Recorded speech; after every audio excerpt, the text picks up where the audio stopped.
본문에 제일 많이 나오는 단어가 어떤 단어입니까? 피라는 단어가 계속 반복되어 있죠. 제가 한번 세어보니까 10번 나옵니다. 12절에 2번 나오고요. 13절, 14절, 18절, 19절, 20절, 21절, 22절에 2번 나옵니다. 이 단어들이 많이 반복되면 그 주제로 갈 가능성이 많다는 것을 늘 강조하고 있죠. 피에 대한 이야기를 오늘 본문이 하고 있는 겁니다. 그러면 이 피라는 것이 어떤 의미를 가지고 있느냐? 첫 번째는요, 제물의 의미를 가지고 있습니다.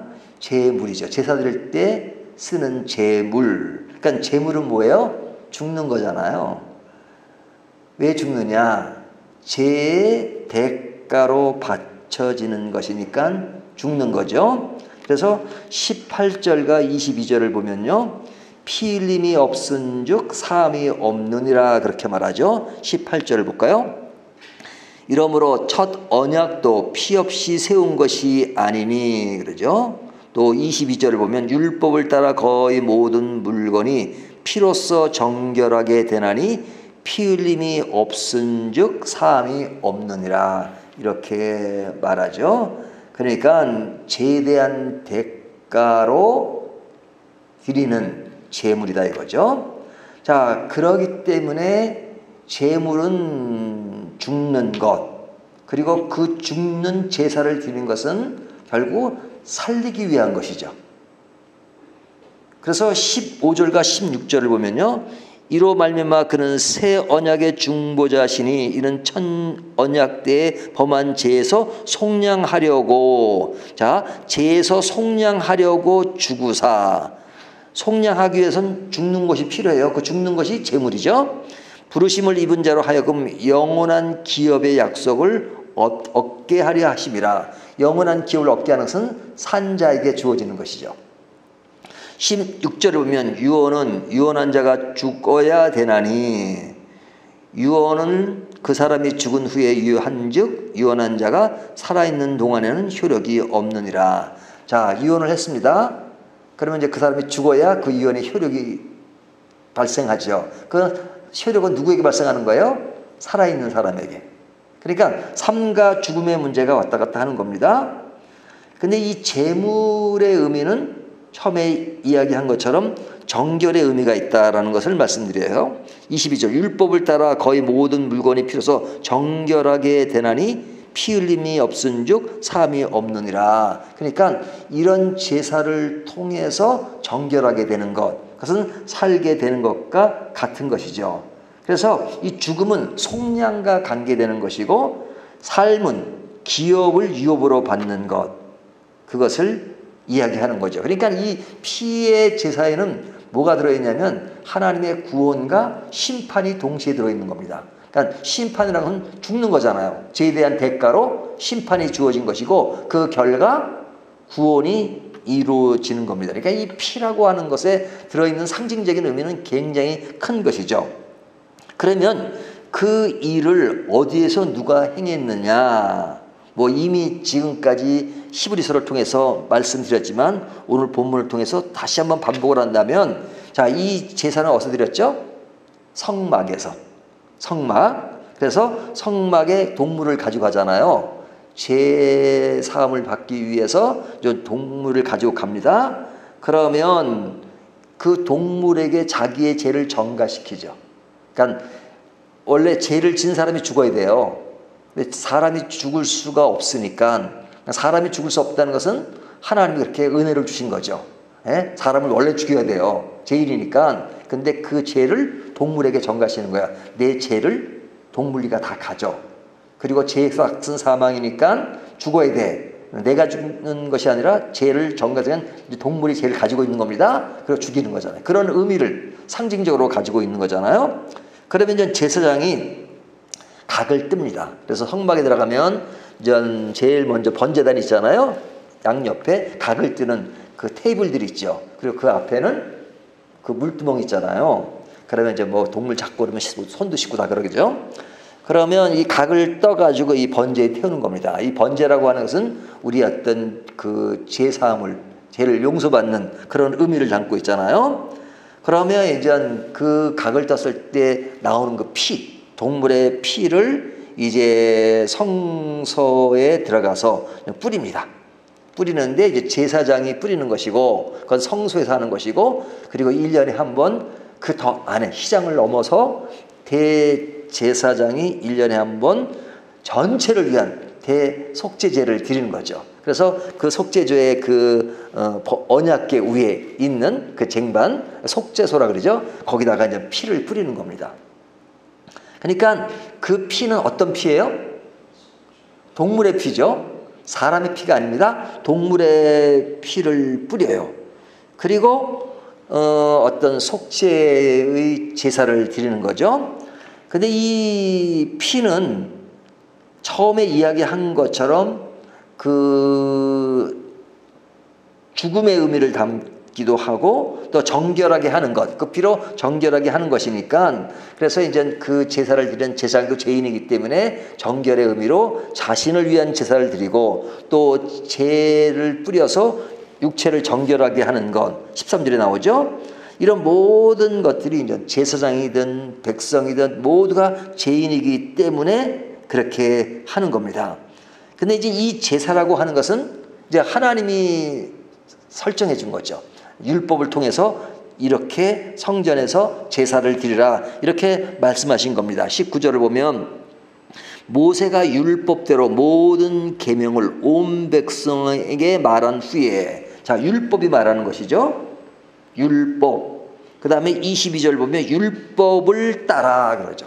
그러니까 율법의 규정대로 제사를 드리는 것이니까 하나님이 어떤 제사함에 대한 것들을 이런 제도를 통해서 알려주십니다. 그리고 이제 그 피를 이런 두루마리에도 뿌리고 온 백성에게도 뿌리고 장막과 섬기는 그릇에도 뿌리고 그러잖아요. 이것이 이제 첫 언약 때 행했던 그 일이에요. 21절을 보면 또 이와 같이 피를 장막과 섬기는 데 쓰는 모든 그릇에 뿌렸느니라. 이 모든 것들은 그 첫 언약 때, 20절이군요. 20절. 이르되 이는 하나님이 너에게 명하신 언약의 피라 하고 첫 언약의 피로 뿌린 것입니다. 자, 여기에는 뭐가 들어있느냐? 하나님의 사랑이 들어있는 겁니다. 하나님의 사랑을 어떻게 보여주고 있냐면, 우리의 죄를 용서하기 위해서 우리 사람을 직접 죽이지 않고 바로 심판하지 않고 동물에게 전가시켜서 사람의 피를 보지 않고 동물의 피를 보게 하는 것은 하나님이 만드신 제도 아래서 이루어진 하나님의 사랑이라고 볼 수 있죠. 우리를 죽였으면 큰일 나왔죠. 어떻게 됐겠어요? 그러면 동물의 피를 볼 때 제사를 드려갔습니다. 그러니까 각을 떠가 동물의 피를 보면 그때 진짜 하나님의 은혜라고 생각한다면 그 동물의 피를 보면서 어떤 느낌을 받아야 되겠어요? 저거는 원래 내 피인데. 그렇잖아요. 원래는 내 피해야 되는 거예요. 근데 동물의 피로서 내가 죽지 않고 동물이 죽는 것. 동물이 죽는 건 좀 안 됐지만, 그러나 나를 대신해서 죽는 동물을 보면서 좀 미안한 생각도 갖고, 또 한편으로는 하나님이 이런 제도를 통해서 나를 죽이지 않는 것이 얼마나 감사한가 하는 생각을 하게 되잖아요. 동물이 대신 죽는 것이니까요. 자, 이것은 그 온전한 방법은 아니죠. 어제 보면 이렇게 하는 제도는 하나의 그림자다 하는 것을 강조했죠. 그런데 이 그림자다 하는 것들은 그냥 실제로는 죄와 관계가 없다는 얘기는 아닙니다. 우리가 요즘 세례를 받잖아요. 그러니까 세례를 받아야 구원을 얻는 것인가요? 세례를 안 받으면 구원을 못 얻나요? 실제 진짜 구원을 하나님만 아시지만, 구원은 세례를 받아야 구원을 얻어요? 아니면 세례를 안 받아도 구원받을 수 있어요? 구원의 문제는 세례와 문제가 직결되는 게 아닙니다. 그렇죠? 세례를 안 받고 구원받은 사람 많고, 세례 받고도 구원 못 얻은 사람이 엄청 많아요. 교회 안에 온다고 다 예수 믿는 것 같지만 안 믿는 사람도 얼마나 많습니까? 그냥 얼떨결에 세례 받는 경우도 있잖아요. 군대 가면요, 막 그래서 맡기는 막 줘요, 막 줘. 나오라 그래가지고. 그러니까 하지만 세례의 의미는 뭐예요? 구원을 상징하는 거잖아요. 그러니까 그 자체가 구원은 아니지만 우리의 구원을 신앙으로 고백하는 거잖아요. 내가 예수를 믿습니다. 그러니까 그리고 그것을 공적으로 교회에서 인정하는 것이니까 세례의 의미는 구원을 이야기하고 또 구원에 대한 고백이에요. 하지만 그 자체는 구원이 아니란 말이죠. 그러니까 이 구약의 제사 제도는 마치 그와 같은 거예요. 그 자체가 구원은 아니에요. 하지만 하나님이 인간을 사랑하시고 이렇게 구원한다는 것을 알려준 거죠. 그 당시도 하나님이 직접 구원하시는 거죠. 그 제사가 있기 때문에 구원되는 것이 아니고 그런 제도를 통해서 하나님이 우리를 구원하신다는 것을 알려주신 것이잖아요.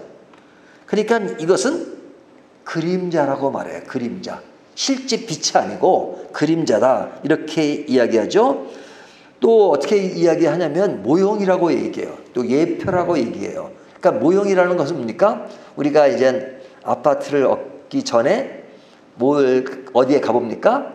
모델하우스. 그러니까 모델하우스는 거의 집과 같은 구조로 되어 있잖아요. 아, 이 집이 이렇게 생겼구나. 하지만 내가 살 집은 아니에요.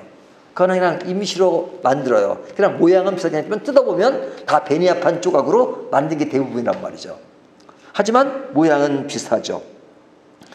그러니까 이런 것들은 모델하우스 같고 그림자지만 그 의미는 살아있는 거죠. 근데 이것을 완전히 완성된 것은 뭐예요? 모델하우스가 아니고 실제 집에 들어가는 거죠.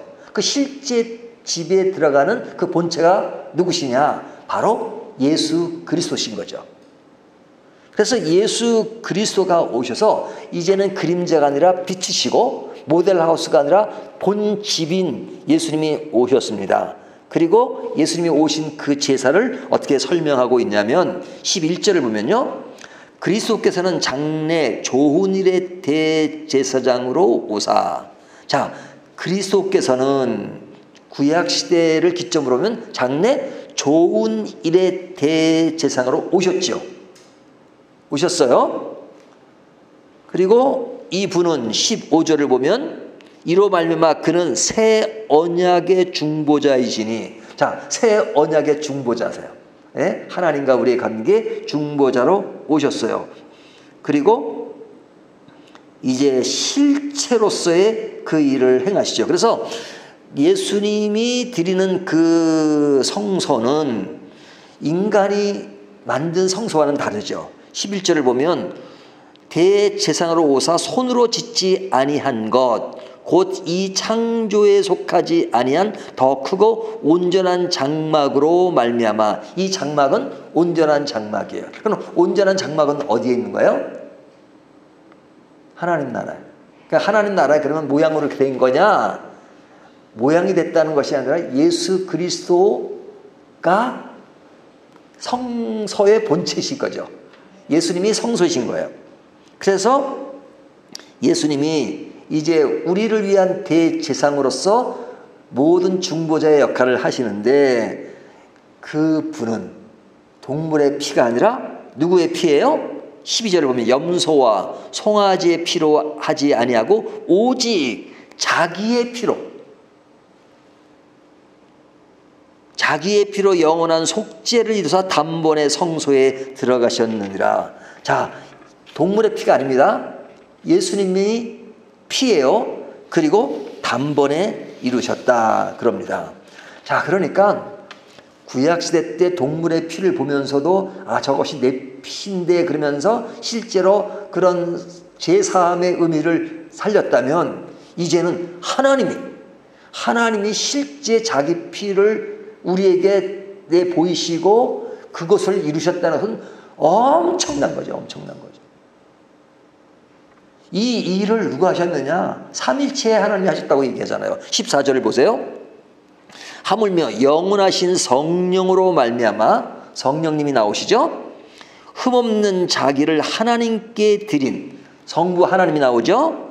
그리스도의 피가 성자 예수님이 나오죠. 어찌 너의 양심을 죽은 행실에서 깨끗하게 하고 살아계신 하나님을 섬기게 하지 못하겠느냐. 성부 하나님, 성자 예수님, 성령 하나님이 나오셔서 삼위일체께서 우리 죄를 구속하기 위해서 성자 예수님이 성전이 되시고 성소가 되시고 그리고 자기 피를 흘리사 우리를 구원하셨다는 사실은 엄청난 사건이죠.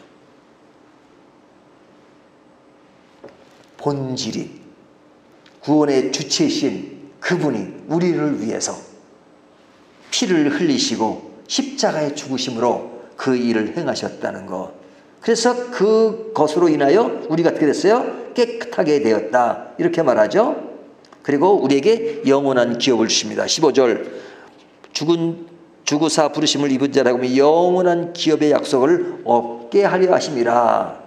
이 얻게 하게 하신 것은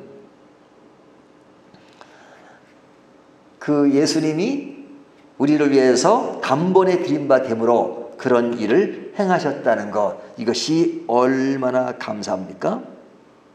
그 십자가에 있어야 될 대상은 누구예요? 예수님이 아니에요. 우리예요, 우리. 첫 언약의 동물을 보면 그 피는 내 피해야 된다는 거 생각한 것처럼 십자가에 있어야 될 대상은 나입니다. 하지만 하나님이신 예수님이 그곳에 달리시고 그곳에서 십자가의 보혈로 십자가의 피로 말미암아 우리를 대신해서 죽으시고 죄를 사해 주신 것. 그런데 구약에는 그 제사를 또 드리고 했어야 되지만 단번에 드린 바 됨으로써 우리는 매일 피를 보는 것이 아니고 그리스도의 십자가의 피를 생각하면서 그 십자가 안에서 늘 구원을 생각할 수 있다는 것이 얼마나 감사합니까?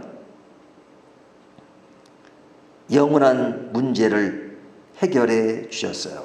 그러니까 이 죄의 문제라고 하는 것은요, 이 피를 생각하면 이 죄의 문제와 연결돼서 생각하게 되는데, 이 죄의 문제는 인간에게 가장 심각한 것입니다. 모든 문제는 죄로부터 발생한 것입니다. 이 세상에 있는 전쟁, 우리에게 있는 욕심, 우리에게 있는 나쁜 성향, 그릇된 마음, 시기, 질투, 살인, 미움, 이 모든 것들은 다 죄잖아요, 죄. 이 죄 문제가 해결되지 않는 한 인간에게 진정한 평화와 평안과 그런 것은 있을 수가 없습니다. 심리학에서 말하는 그런 여러 가지 요인으로 어떤 인간의 고민을 풀어줄 수 있는 뭔가를 제시하긴 하죠. 하지만 그런 것들은 하나의 진통제에 불과해요. 아플 때 그냥 아프지 않게 해주는 거예요. 하지만 속에서 썩어 들어가는데 통증을 제거하는 것이 있으면 사실은 속으로는 더 썩어 들어가면서도 내가 모를 수 있잖아요. 인간의 본질적인 문제는 죄의 문제를 해결해야 돼요. 근데 이 죄의 문제를 예수님께서 십자가의 피를 통해서 우리에게 완전하게 구원을 이루신 것은 엄청난 사건이죠.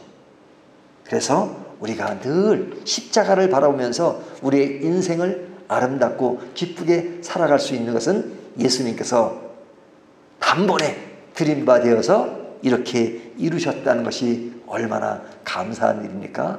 그러니까 구약의 사람들은 동물을 가지고 올 때마다 그 제사함의 의미를 생각했지만 우리는 늘 말씀을 보거나 기도할 때나 새벽 기도나 길거리를 걸을 때나 늘 뭘 생각해야 돼요? 예수 그리스도의 십자가. 그것을 생각할 때마다 늘 구원의 감격, 구원의 기쁨, 죄의 문제가 얼마나 심각하다는 걸 알면 우리의 구원이 얼마나 대단하고 크고 감사하다는 거. 이 구원받은 사람이라면요, 이 세상에 부러울 것이 없어야 돼요. 뭐가 그렇게 부럽습니까? 영원한 생명을 얻은 것인데 대통령이 부러우세요? 장관이 부러우세요?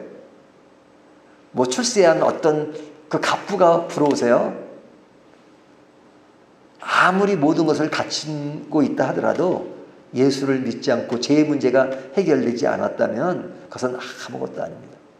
하지만 우리에게 가진 것은 없고 또 내보일 것은 없을지 모르지만 우리 안에 예수 그리스도가 살아계셔서 구원의 기쁨과 감격을 늘 주시는 그분이 계신다면 우리에게 가장 큰 행복이 아닐까요?